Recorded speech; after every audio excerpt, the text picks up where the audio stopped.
کسی گھر میں ایک عجیب و غریب ناگن رہا کرتی تھی جو کہ روزانہ ایک سونے کا انڈا دیا کرتی۔ گھر کا مالک مفت کی دولت ملنے پر بہت خوش تھا۔ اس نے گھر والوں کو تاکید کر رکھی تھی کہ یہ بات کسی کو نہ بتائی جائے۔ ایک دن ناگن نے اس کی بکری کو ڈس لیا اور دیکھتے ہی دیکھتے وہ بکری مر گئی۔ گھر والوں کو بڑا غصہ آیا اور وہ ناگن کو ڈھونڈنے لگے کہ اسے مار سکیں، مگر اس شخص نے یہ کہہ کر انہیں ٹھنڈا کر دیا کہ ہمیں ناگن سے ملنے والے سونے کا انڈا بکری کی قیمت سے کئی زیادہ مہنگا ہے، لہٰذا پریشان ہونے کی ضرورت نہیں۔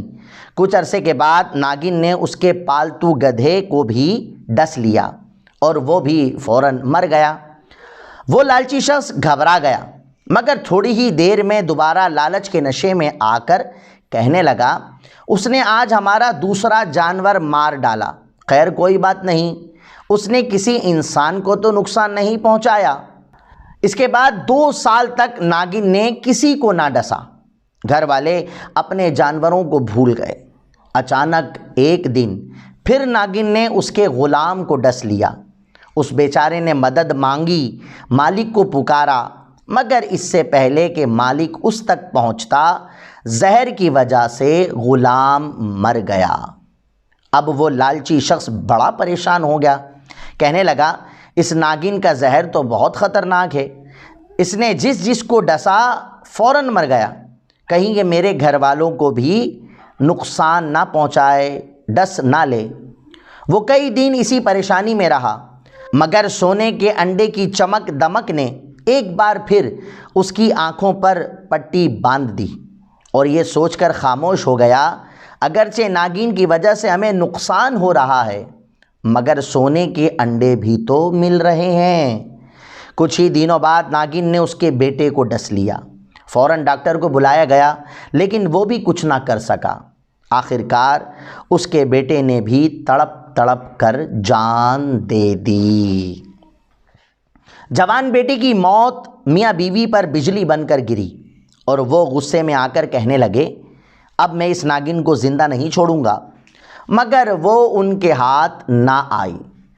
جب کافی عرصہ گزر گیا تو سونے کا انڈا نہ ملنے کی وجہ سے اس کی لالچی طبیعت میں بے چینی ہونے لگی۔ چنانچہ دونوں میاں بیوی ناگن کے بل کے پاس آئے، وہاں کی صاف صفائی کی اور دھونی دے کر خوشبو مہکائی، گویا ناگن کو صلح کا پیغام دیا۔ حیرت انگیز طور پر وہ واپس آ گئی اور انہیں پھر سے سونے کا انڈا ملنے لگا۔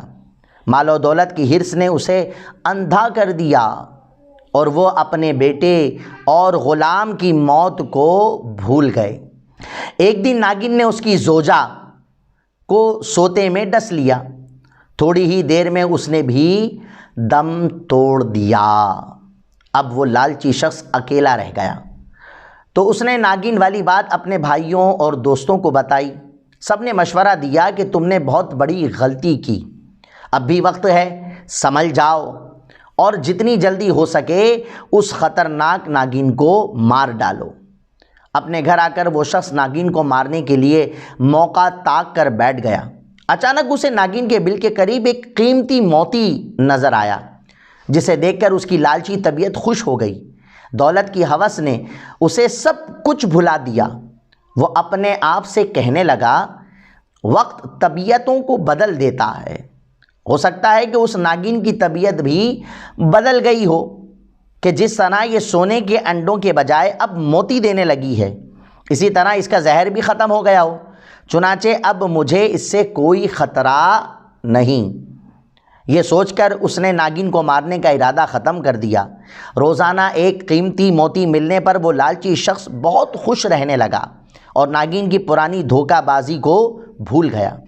ایک دن اس نے سارا سونا اور موتی برتن میں ڈالے اور اس پر سر رکھ کر سو گیا۔ اسی رات ناگن نے اسے بھی ڈس لیا۔ جب اس کی چیخیں بلند ہوئیں تو آس پاس کے لوگ وہاں آ پہنچے اور اسے کہنے لگے کہ تم نے اسے مارنے میں سستی کی اور لالچ میں آ کر اپنی جان داؤ پر لگا دی۔ لالچی شخص شرم کے مارے کچھ نہ بول سکا۔ اس نے سونے سے بھرا ہوا برتن اپنے رشتہ داروں اور دوستوں کو دیتے ہوئے نہایت حسرت کے ساتھ کہا، آج کے دن میرے نزدیک اس مال کی کوئی قیمت نہیں، کیونکہ اب یہ دوسروں کا ہو جائے گا اور میں خالی ہاتھ اس دنیا سے چلا جاؤں گا۔ اور پھر کچھ ہی دیر میں وہ مر گیا۔ میٹھے میٹھے اسلامی بھائیوں، آپ نے دیکھا کہ مال و دولت کی حرص نے ہنستے بستے گھر کو اجاڑ کر رکھ دیا۔ حریص کی نگاہ محدود ہوتی ہے، جو صرف وقتی فائدہ دیکھتی ہے، جس کی وجہ سے وہ درست فیصلے کرنے میں ناکام رہتا ہے۔ جیسا کہ اس حکایت میں لالچی شخص کو دولت کے نشے نے ایسا مدہوش کر کے رکھ دیا کہ بیٹے اور زوجہ کی موت بھی اسے ہوش میں نہ لا سکی اور بالآخر وہ خود بھی موت کے منہ میں جا پہنچا۔ دیکھے ہیں یہ دن اپنی ہی غفلت کی بدولت، سچ ہے کہ برے کام کا انجام برا ہے۔